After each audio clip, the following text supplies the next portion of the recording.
So yeah, so I really enjoyed the book. It was just super fun.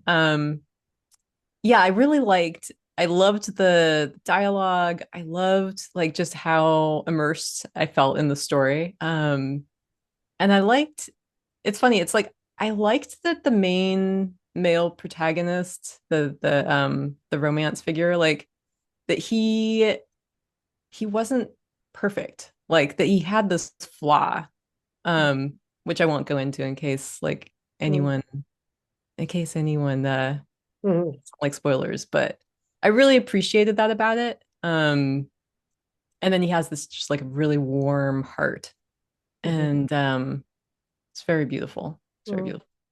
She seemed like the sort of person who's very resourceful. Like she was going to end up like, whatever situation she found herself in, she was going to make something of it. Like she was going to make the most of it.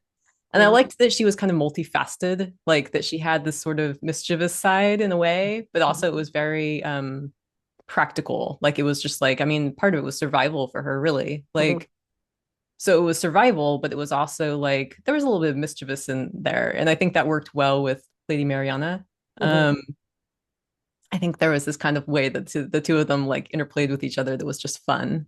mhm, Like he seemed to be someone who very much valued like authenticity, who obviously recognized material beauty and like physical beauty in somebody, mhm, but he was really drawn to Augusta's character as well. Like you could tell that he recognized her spirit. mhm. Um, and that felt very powerful to me. And so it was just like it was nice, not like they were both gushing over what each other looked like, although there was that element too. Mhm. Um, but there was this like element of they recognized each other's soul, or like there was kind of like a deeper sense of connection between the two of them that felt very powerful.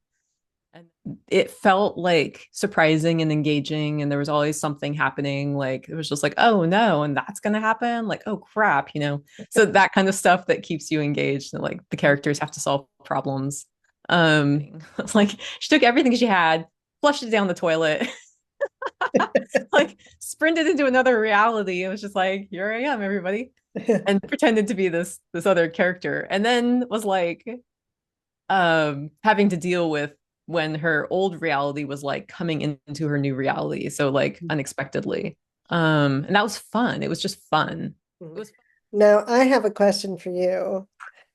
You're a an attachment style coach.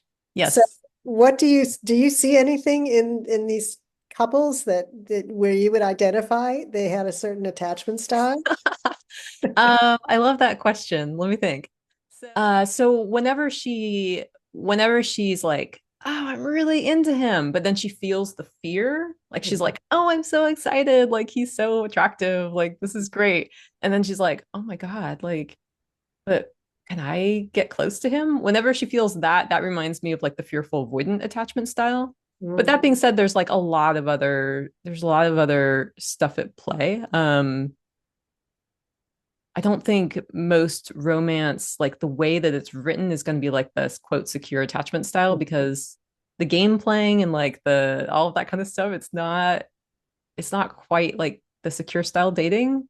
Not to say it isn't playful, but it's the push pull dynamics where it's like pull away, come close, pull away, come close. That Mhm. reminds me a little bit of the fearful avoidance style.